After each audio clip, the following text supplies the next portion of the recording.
Shalom, selamat pagi. Bertemu kembali di dalam renungan pagi untuk surgawi keluarga IPJ.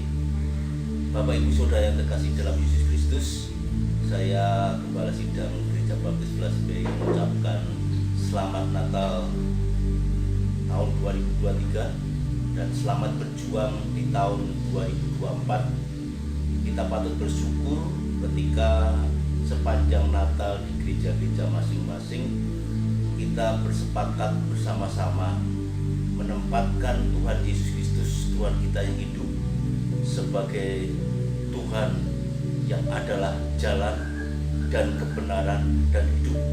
Dan ini diambil dari tema untuk gabungan gereja-gereja baptis Indonesia. Dan perlunya kita sehati di dalam menyongsong tahun baru 2024 menetapkan dan menghidupi iman kita bahwa Yesus Kristus yang sudah jadi manusia itu adalah jalan dan kebenaran dan hidup. Mari Bapak Saudara, sebelum kita mendengar firman Tuhan, kita akan berdoa terlebih dahulu. Bapak Surgawi, kami mengucap syukur ketika kami sudah mengingat kembali bahwa Allah kami yang begitu luar biasa, pemilik kerajaan surga, pencipta alam semesta dan dunia ini, telah lahir jadi manusia yang kami kenal namanya Yesus Kristus. Dan kami bersyukur telah menikmati Natal itu sebagai sukacita di dalam hati kami. Dan sebentar lagi kami telah akan menyiapkan perjuangan yang baru di tahun 2024. Kami bersyukur dan percaya Engkaulah Tuhan yang hidup, yang selalu beserta kami. Terima kasih Tuhan Yesus Kristus. Haleluya. Amin. Untuk topik pada tahun baru 2024 ini, saya mengambil tema yaitu berpengharapan bersama Tuhan, optimis.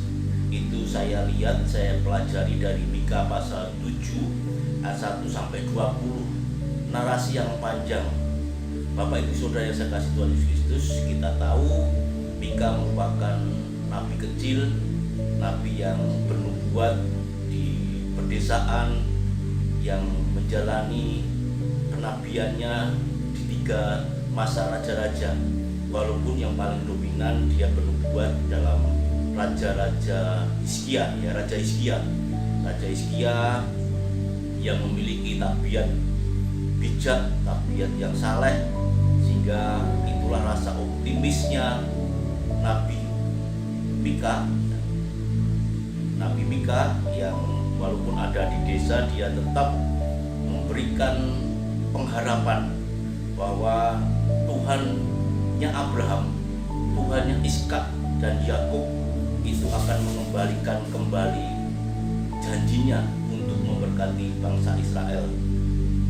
Saya mengutip hanya ayat 7 dan 8 untuk kita pelajari bagaimana iman kita orang percaya harus dibangun untuk terus memiliki rasa optimis, berpengharapan bersama Tuhan. Tetapi aku ini akan menunggu-nunggu Tuhan. Aku mengharapkan Allah yang menyelamatkan aku. Allahku akan mendengarkan aku. Janganlah bersukacita atas aku, hai musuhku. Sekalipun aku jatuh, aku akan bangun pula. Sekalipun aku duduk dalam gelap, Tuhan akan menjadi terangku.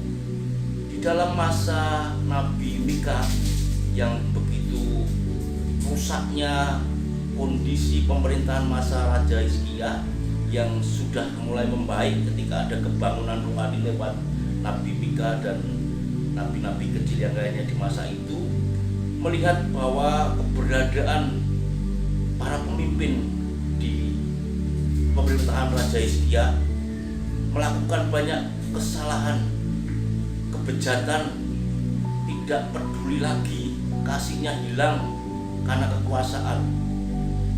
Tetapi lewat Mika, ketika dia menulis imannya, menulis nubuatannya, walaupun dia mengatakan celakalah aku, ya, Mika 7:1 mengatakan demikian, frasanya mengatakan celakalah aku, tetapi dia tetap yakin bahwa kondisi yang dia menuliskan sepanjang ayat 1 sampai 6 yang merupakan sebuah ratapan nabi kecil, dia tetap yakin bahwa apa yang dimaui Tuhan untuk umat pilihannya, berharap tetap memiliki rasa optimis seperti yang saya bacakan di ayat 7 tadi. Tetapi aku ini akan menunggu Tuhan. Aku akan mengharapkan Allah yang menyelamatkan aku. Allahku akan mendengarkan aku, ya, meskipun dimusuhi, meskipun habis pengharapan, seperti tertulis ayat 2 sampai 6, ya, bahwa segala sesuatunya sudah habis. Anak-anak menghina ayahnya, anak perempuan berangkit melawan ibunya, orang baik seperti tanaman berduri, dan seterusnya. Itu berarti sudah menjadi kerusakan moral dalam karakter setiap keadaan di bangsa Israel yang pada waktu itu sedang merosot moralnya. Tetapi rasa ratapan dari Nabi Mika ini memunculkan kembali bahwa orang benar, ya, seperti tertulis dalam ayat 8 sampai 13, itu tetap akan dikawal dan diberkati. Saya bacakan di ayat 8 dan 9-nya. Janganlah bersukacita atas aku, hai musuh. Sekalipun aku jatuh, aku beban pula. Sekalipun aku duduk dalam gelap, Tuhan akan menjadi terang. Aku akan memikul kemarahan Tuhan, sebab aku telah berdosa kepadanya, sampai ia memperjuangkan perkaraku dan memberi keadilan kepadaku, membawa aku ke dalam terang, sehingga aku mengalami keadilannya.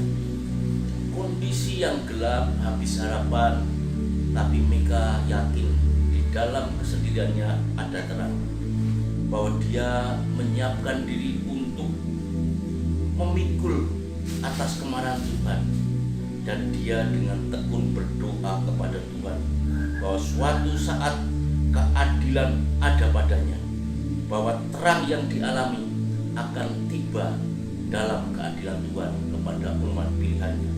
Dan kita percaya di tahun 2024 ini, ketika kita yakin bahwa Yesus Kristus Allah yang sudah jadi manusia, Immanuel, yang adalah jalan dan kebenaran dan hidup, akan terus mengawal kita.